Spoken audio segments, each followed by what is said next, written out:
The letter arrived without ceremony. No embosé de envelope. No assistant screening it first. No expectation that it would matter. It was thin, plain, handwritten and careful, deliberate strokes that suggested someone who chose words slowly and meant them. Anthony Hopkins found it mixed among the usual mail, contracts, invitations, congratulatory notes that all blurred together after decades in the public eye. This one didn't announce itself. It waited. Hopkins noticed it last. He always did. The return address was modest. Nonit Tereath. Just a name in a small town he didn't immediately recognize.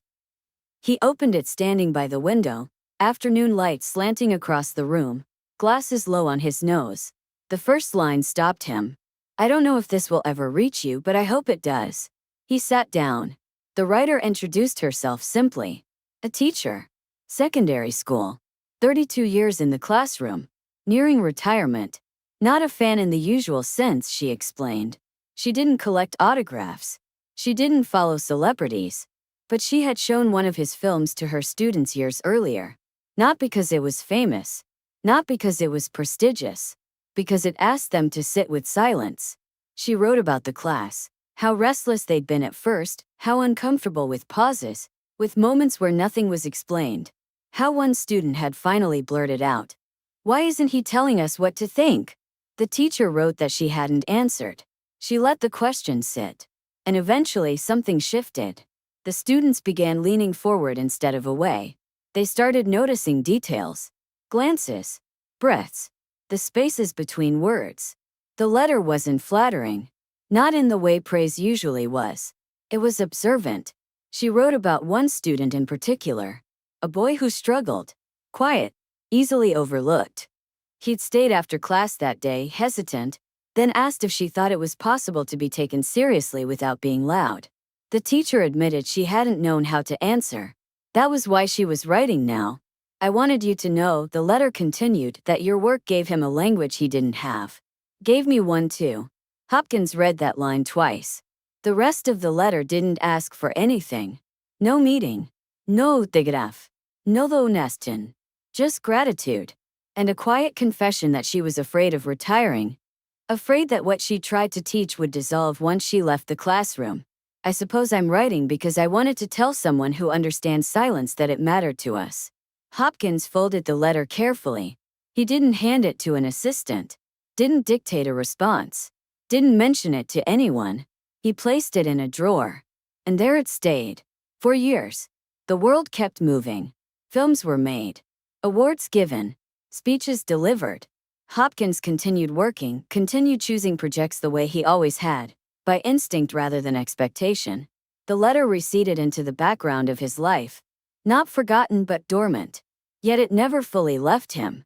Every so often he'd come across a moment on set. A pause someone wanted to cut. A silence a producer found uncomfortable. And he'd think of that classroom. Of the boy asking if quiet could be enough. He didn't connect the thought consciously. But it was there. The teacher retired the following spring. She never knew if Hopkins had received her letter. She assumed eventually that he hadn't. Or that it had been read politely and set aside like so many things addressed to famous people. She went on with her life. Volunteered. Read. Took long walks. Missed the classroom more than she expected. And Hopkins went on with his. Until one afternoon years later, when a script arrived that unsettled him. Not because it was bad. Because it was easy. The character was familiar. The beats predictable. The arc satisfying in a way that required no risk. Everyone involved was competent. Professional. Certain. Hopkins read it once. Then again. He closed the script and felt the same emptiness he'd felt decades earlier with other projects he'd declined. It would work. That was the problem. He stood, walked to the desk and opened the drawer. The letter was still there. He unfolded it slowly, rereading it as if for the first time. This time a line struck him differently. I wanted to tell someone who understands silence that it mattered to us. Hopkins sat back. He realized something then, not suddenly, but with the calm clarity that comes after long consideration. He had accepted praise his entire life, but he had rarely accepted responsibility for what his work did beyond the screen. The letter didn't ask him to. That was why it stayed with him. He thought about the teacher, about the boy, about all the unseen rooms where people encountered his work without commentary, without instruction. He thought about how much of his career had been defined by refusal, refusing to over-explain, to soften, to perform accessibility. And he wondered, for the first time, whether refusal alone was enough. That thought lingered. Weeks passed. Hopkins declined the script. Then another. Then a third. Not because he was withdrawing, because he was listening. One morning he called his agent. "I need you to find something," Hopkins said. The agent braced himself. "What kind of role?" "Not a role," Hopkins replied. "A place." The agent hesitated. "A place?" "Yes," Hopkins said. "A school. Or a program. Somewhere work is shown without commentary." The agent was silent. "This isn't about publicity," Hopkins added.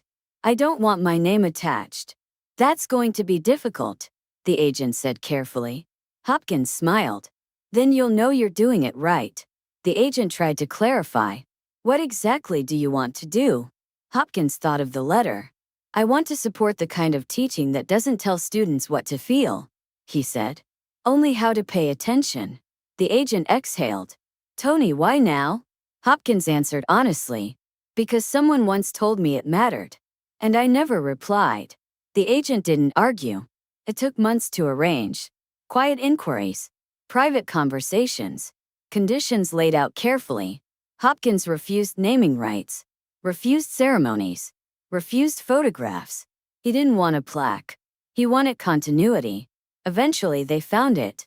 A modest arts education program in a region far from industry attention. Underfunded. Dedicated. Focused on observation rather than output. Hopkins read their curriculum. He recognized the philosophy immediately. No emphasis on speed. No demand for explanation. No rush toward interpretation. Just attention. He funded it anonymously at first. Enough to stabilize it. Enough to ensure it would continue after its founder retired. Then he waited. A year passed. Then another. The program thrived quietly. Students came and went. Teachers taught. No one knew Hopkins was involved. That was intentional. Only after the teacher from the letter was contacted, invited to consult, to advise, to help shape the program's next phase, did Hopkins finally act openly. He wrote back. Years late. The letter was brief. "You once wrote to me about silence. I wanted you to know I listened longer than I should have. What you were doing mattered. Still does. Thank you for reminding me what responsibility looks like when no one is watching." There was no signature flourish. Just his name. The teacher read the letter sitting at her kitchen table. She cried. Not because of who it was from, but because of what it meant. And what Anthony Hopkins had done next, what he chose to continue doing without recognition, without announcement, would complete the story in a way few people ever learned about. Because the most important part of his response wasn't the letter. It was what he quietly sustained afterward. That part had only just begun. The teacher didn't tell anyone at first. She folded the letter carefully and placed it back in its envelope, hands trembling. Not from shock, but from recognition. It wasn't the celebrity of the sender that moved her. It was the tone. The restraint. The fact that the letter didn't center him at all. Centered the work. She read it again the next morning, slower this time. Then sat quietly with a cup of tea and thought about the classroom she'd left behind. About the students who had come through it and disappeared into their lives. About the boy who had once asked whether quiet could be enough. She agreed to consult. Not because it was Anthony Hopkins. Because the program felt honest. When she arrived for the first time, there were no banners. No speeches. No announcements. Just a small group of teachers and students sitting in a circle, watching a scene play out on a screen without commentary. She smiled. This was familiar. The program didn't teach performance. It taught attention. Students were asked not what they felt, but what they noticed. Not what a scene meant, but what it withheld. Silence wasn't treated as absence. It was treated as material. The teacher recognized the philosophy immediately. She gave feedback sparingly, encouraged patience, urged the instructors not to rush students toward interpretation. Let them sit with it, she said more than once. They'll hear more if you don't speak. She never mentioned Hopkins by name. Most of the students didn't know he was involved at all. That was the point. Years passed. The program gained a reputation not for producing stars but for producing thinkers. Students who didn't panic when they weren't immediately understood. Who didn't fill space out of fear. Who trusted that restraint could carry weight. Some of them went on to careers in the arts. Others didn't. That didn't matter. What mattered was that they learned to pay attention without demanding reward. Hopkins visited once. Unannounced. He sat in the back of a room during a session, unnoticed. Watched students struggle with the long quiet scene. No music, no dialogue for nearly a minute. No one reached for their phone. No one laughed nervously. They watched. Hopkins felt something loosen in his chest. Afterward, he thanked the instructor quietly and left before anyone could ask questions. He never returned. Not because the visit wasn't meaningful. Because one visit was enough. The teacher eventually retired again, this time without fear. She'd helped build something that would outlast her presence. That was all she'd ever wanted. The boy she'd once worried about wrote to her years later. He'd found his way into a career that didn't reward loudness. He told her he still remembered that class. Still remembered the film. Still remembered realizing that seriousness didn't require explanation. I don't know if it changed my life, he wrote. But it gave me permission to stop pretending. She smiled when she read it. Anthony Hopkins never spoke publicly about the letter. Not in interviews. Not in speeches. Not in memoirs. It didn't fit the shape of a good story as Hollywood understood it. There was no dramatic reveal. No single moment of transformation. Just a long chain of quiet decisions, sustained without applause. And that was precisely why it mattered. In later years, when Hopkins was asked about legacy, he deflected. Legacy is what people do when you're not in the room, he said once. Anything else is branding. Few understood what he meant. He understood it perfectly. Because the teacher's letter had reminded him of something he'd known instinctively but rarely articulated. That influence isn't proven by being seen. It's proven by being continued. Hopkins had received many letters in his life. This was the only one he kept. Not framed. Not displayed. Kept. And the thing no Hollywood star would do today, the thing that made his response so rare, was not the money or the anonymity or the patience. It was the refusal to turn meaning into a moment. He didn't amplify the story. He absorbed it. He didn't respond quickly. He responded thoroughly. The teacher never became famous. The program never trended. The students never knew the full story. And that was exactly how Hopkins wanted it. Because some things once named too loudly lose their power. The letter had asked for nothing. So his response gave nothing back that could be claimed. Only continuity. Only care. Only time. And in doing so, Anthony Hopkins answered in the only way that truly honored the question. Not with words, but with a choice sustained long after anyone was watching.